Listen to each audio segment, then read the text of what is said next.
Hello everyone, welcome to SRG study. दोस्तों, आज की इस वीडियो में हम लोग कक्षा 10 का साइंस का बायोलॉजी का जो पहला चैप्टर है जैव प्रक्रम, उसके बारे में कुछ क्वेश्चनों को यहाँ पे अध्ययन करेंगे। तो आप लोग यदि चैनल पे नए हैं तो चैनल को सब्सक्राइब कर लीजिएगा। वीडियो अगर पसंद आएगी तो उसको लाइक करिएगा और ज़्यादा से ज़्यादा शेयर करिएगा। आइए शुरुआत करते हैं। कुछ हम प्रश्न करेंगे और ये लोग जवाब इसके देंगे, फिर उसके बारे में थोड़ा सा हम डिटेल में बताएँगे। जैसे कि पहला प्रश्न है, प्रकाश संश्लेषण क्रिया में ऑक्सीजन गैस निकलती है।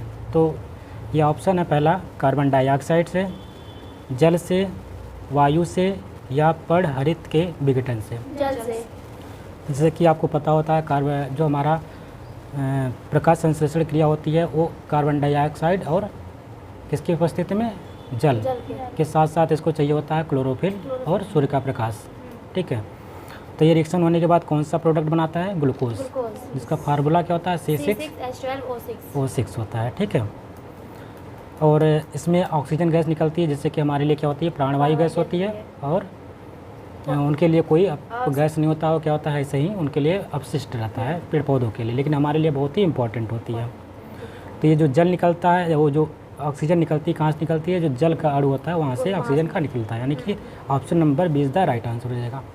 आगे देखते हैं प्रश्न नंबर 2 पे। प्रकाश अभिक्रिया होती है कहाँ पे होती है? पहला है माइटोकॉन्ड्रिया में, दूसरा हरित लवक के ग्रेना में, तीसरा है राइबोसोम में और चौथा है हरित लवक के स्ट्रोमा में। हरित लवक के ग्रेना में। तो ध्यान में रखेंगे option number 20 the right answer हो जाएगा। जो प्रकाश से अभिक्रिया होती है कहाँ पे होती है? हरित लवक के ग्रेना में होती है।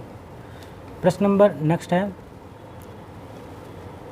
क्लोरोप्लास्ट में के ग्रेना में बनते हैं। जो क्लोरोप्लास्ट होता है उसमें ग्रेना में क्या बनता है? पहला ऑप्शन है ATP तथा NAD.2H, दूसरा ऑप्शन है ATP तथा ग्लूकोज, तीसरा ऑप्शन है ATP तथा NADP2H या उपयुक्त सभी। ऑप्शन थर्ड, यानी कि ATP और NADP2H जो होता है ये क्लोरोप्लास्ट के ग्रेना में बनता है, आपको भी ध्यान में रखना है। अगला प्रश्न है, क्वेश्चन नंबर नेक्स्ट है, पादप में वायु प्रदूषण कम करने वाली प्रक्रिया है। पहला ऑप्शन है श्वसन, दूसरा है प्रकाश संश्लेषण, तीसरा है वाष्पोत्सर्जन, चौथा है प्रोटीन संश्लेषण। तो ध्यान में रखेंगे जो पादपों में वायु प्रदूषण को कम करने की प्रक्रिया होती है, आपको पता है प्रकाश संश्लेषण होता है। कैसे होता है? क्योंकि हमारे वायुमंडल में आपको पता है क्या होती है, कार्बन डाइऑक्साइड की मात्रा अधिक होती है, और कार्बन डाइऑक्साइड की मात्रा को कौन अवशोषित कर लेता है? पेड़ पौधे। और जब पादपों का मतलब होता है पेड़ पौधे, ठीक है, पेड़ पौधे उसको अवशोषित कर लेते हैं। जब अवशोषित कर लेंगे तो जो वायुमंडल में कार्बन डाइऑक्साइड की मात्रा रहेगी वो उसको कम कर लेगी। और जैसे कि और भी हमारे लिए ये क्या करते हैं, प्रदूषण को रोकने का काम करते हैं, ये मफलर भी कहलाते हैं। मफलर का मतलब है, जैसे कि हम लोग मफलर बांधते हैं तो हम अपने कान को ढक लेते हैं, तो पेड़ पौधे हमारे एक तरीके से मफलर का काम करते हैं। कैसे करते हैं? जैसे कि आप देखती होगी कि सड़कों के किनारे, वहाँ पे सड़कों के किनारे बहुत रोड पे किनारे पे या बीच में पेड़ पौधे लगे होते हैं। अब ये पेड़ पौधों का कार्य क्या होता है, जैसे कि गाड़ियाँ चलती है तो आवाज़ें बहुत ज़्यादा करती हैं, तो उन आवाज़ों को रोकने का काम करती है, इसी चीज़ को मफलर कहते हैं। ठीक है, तो मफलर शब्द अगर पूछा जाए कि वायु प्रदूषण से संबंधित कोई चीज़ अगर मफलर के बारे में पूछा जाए तो ये ध्यान रखना है, जो गाड़ियों की आवाज़ों को कम करने के लिए किनारे पे पेड़ पौधे लगाए जाते हैं, उसी को मफलर कहा जाता है। अगला प्रश्न देखते हैं, स्वपोषी पोषण के लिए आवश्यक है। पहला है कार्बन डाइऑक्साइड तथा जल, दूसरा ऑप्शन है क्लोरोफिल, तीसरा ऑप्शन है सूर्य का प्रकाश और चौथा ऑप्शन है उपयुक्त में से सभी। नहीं, इसका राइट आंसर हो जाएगा ऑप्शन नंबर डी, यानी कि इसमें सभी चीज़ें होनी चाहिए। स्वपोषी होते हैं। स्वपोषी किसे कहते हैं? पहली बात ये बता दीजिए हमको। स्वपोषी जो अपने ऊपर अपना भोजन स्वयं बना पाते हैं, ठीक है, जो अपना भोजन स्वयं बनाते हैं उसको स्वपोषी। और परपोषी जो भोजन दूसरे पर निर्भर रहते हैं, वो अपना जैसे भोजन नहीं बना पाते हैं, वो परपोषी। अच्छा, मनुष्य स्वपोषी होता है, परपोषी होता है? तो मनुष्य क्या होता है? परपोषी। पेड़ पौधे जो होते हैं स्वपोषी, तो अपना भोजन स्वयं बनाते हैं। तो यानी कि यहाँ पे पेड़ पौधों के लिए क्या होता है, भोजन बनाने के लिए कार्बन डाइऑक्साइड चाहिए, जल चाहिए, जैसे कि पहले बताया पहले क्वेश्चन में। उनको क्लोरोफिल चाहिए, सूर्य का प्रकाश चाहिए, और ये सब जब क्रिया होंगी तो अपना भोजन बनाते हैं ग्लूकोज के रूप में, C6H12O6 के रूप में। और ऑक्सीजन गैस निकालते हैं, जो कि उनके लिए कोई आवश्यकता की उनके लिए कोई ज़रूरी नहीं होता, लेकिन हमारे लिए बहुत ही इंपॉर्टेंट होता है। हमारे लिए वो प्राणवायु गैस कहलाती है। अगर क्वेश्चन पूछा जाए प्राणवायु गैस कौन सी होती है हम लोग के लिए, तो क्या बताओगे? ऑक्सीजन होगी। ठीक है, अगला प्रश्न है, आहार की सी आकार की संरचना है? आमाशय की, ग्रहणी की, ग्रसनी की या कृमि रूप परिशेषिका की? ग्रहणी की। तो ध्यान में रखेंगे जो आहार नाल में हम देखते हैं, जो सी आकृति का जो संरचना होती है उसका नाम क्या होता है? ग्रहणी होता है। अगले प्रश्न में चलते हैं। मनुष्य में ग्रास नली की लंबाई होती है, पहला ऑप्शन है 5.8 सेंटीमीटर, दूसरा है 25 से 30 सेंटीमीटर, तीसरा है 1.5 मीटर या चौथा है 15 फीट। 25 से 30 तो सेंटीमीटर। ध्यान में रखेंगे जो मनुष्य की ग्रास नली की लंबाई होती है वो कितना होती है? 25 से 30 सेंटीमीटर। एक प्रश्न ऐसे मैं कर रहा हूँ, जब मनुष्य का भोजन का जो पाचन होता है शुरुआत कहाँ से होता है?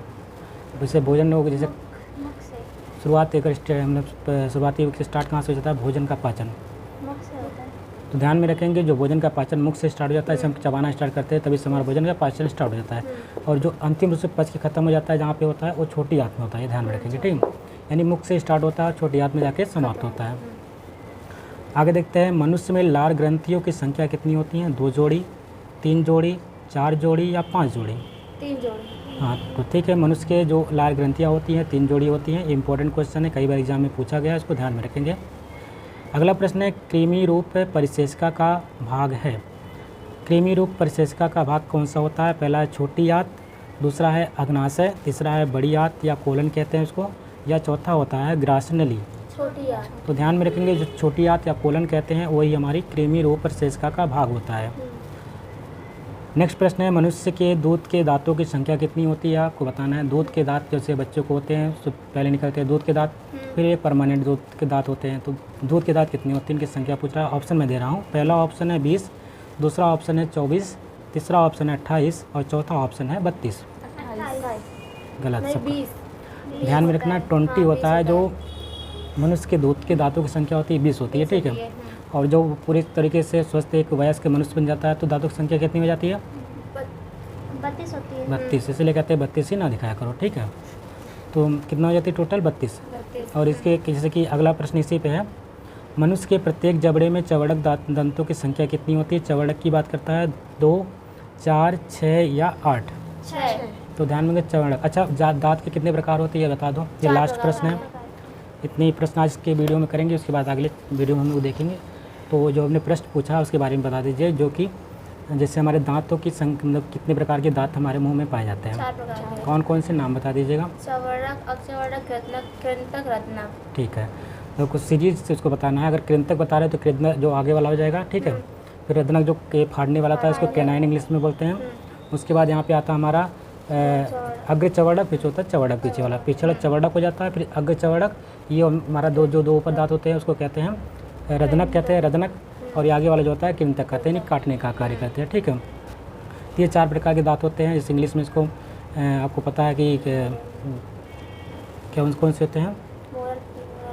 हाँ, प्रीमोलर और मोलर, प्रीमोलर और कैनाइन और एक इंश्योर, 4, ठीक है। इंश्योर हो जाता है, कैनाइन होता है, प्रीमोलर और मोलर, 4 प्रकार से इंग्लिश में कह सकते हैं। 3 चीज़ों को आपको ध्यान में रखना है। और यहीं पे आज वीडियो को ख़त्म करते हैं। आशा करते हैं आपको वीडियो पसंद आई होगी। अगर वीडियो अच्छी लगी है इसको लाइक करिएगा, शेयर करिएगा, और चैनल पे नए हो तो चैनल को सब्सक्राइब कर लीजिएगा। मिलते हैं एक नए वीडियो में, तब तक के लिए नमस्कार, जय हिंद।